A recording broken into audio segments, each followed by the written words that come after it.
ನಿಮಗೆ ಆಧಾರ್ ಕಾರ್ಡ್ ಎಲ್ಲರಿಗೂ ಆಧಾರ್ ಕಾರ್ಡ್ ಇದೆಯಲ್ಲ, ಆಧಾರ್ ಕಾರ್ಡ್ ಮಾಡ್ಕೊಡೋಕೆ ಪ್ರಯೋಜನ ಇದೆ. ರೇಷನ್ ಕಾರ್ಡ್ ಇಲ್ಲ ರೀ, ರೇಷನ್ ಕಾರ್ಡ್ ನಮ್ದು ಬಿ ಇಲ್ಲ ರೀ ನಮ್ಮಲ್ಲಿ. ಅವ್ರು ರೇಷನ್ ಕಾರ್ಡ್ ಬಿಡ್ತಾರೆ ರೀ ತಹಸೀಲ್ ಆಫೀಸ್ದಾಗ. ಅವು ಬಿಟ್ಟಾಗ ಏನು ಮಾಡಿ ನೀವು ಅಪ್ಲೈ ಮಾಡ್ಬೋದು. ಆಗಲಿಲ್ಲ ಅಂತ ಹೇಳಿದ್ರೆ ಅವ್ರು ನಮಗೆ ಹೇಳಿದ್ರೆ ನಾವು ಮಾಡಿಸ್ಕೊಡ್ತೀವಿ. ರೇಷನ್ ಕಾರ್ಡ್ ಅಪ್ಲೈ ಮಾಡಿಂದ ಅದರಿ ಆಲ್ರೆಡಿ ಆಗಿಲ್ರಿ ಅಂದ್ರೆ ಅಲ್ಲಿ ನೀವು ತಹಸೀಲ್ದಾರ್ ಆಫೀಸ್ದಾಗ ಹೋಗಿ ಕೇಳಬೇಕು. ಅಪ್ರೂವ್ ಆಯ್ತಂದ್ರೆ ಆಗುತ್ತೆ.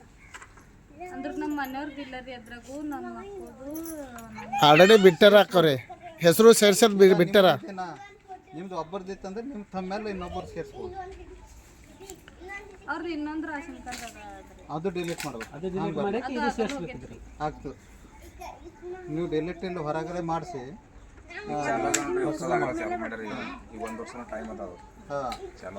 ಈ ಡೊಮಿಸೈಲ್ ಸರ್ಟಿಫಿಕೇಟು ನಿಮ್ಮ ಮಕ್ಕಳು ಸ್ಟಡಿ ಮಾಡಬೇಕಾದ್ರೆ ಅದು ಆಯುಷ್ಮಾನ್ ಭಾರತ್ ಅಂತೇಳಿ ಆರೋಗ್ಯ ಕಾರ್ಡ್ ಕೊಡ್ತಾರೆ, ಅದು ಮಾಡಿಕೊಡ್ರಿ. ಜನ್ ಧನ್ ಬ್ಯಾಂಕ್ ಖಾತೆ, PM ಕಿಸಾನ್ ಕ್ರೆಡಿಟ್ ಕಾರ್ಡ್ ಅಂತ ಕೊಡ್ತಾರೆ ಕಾರ್ಡ್, ಅದು ಮಾಡಿಸ್ಕೊಡ್ರಿ.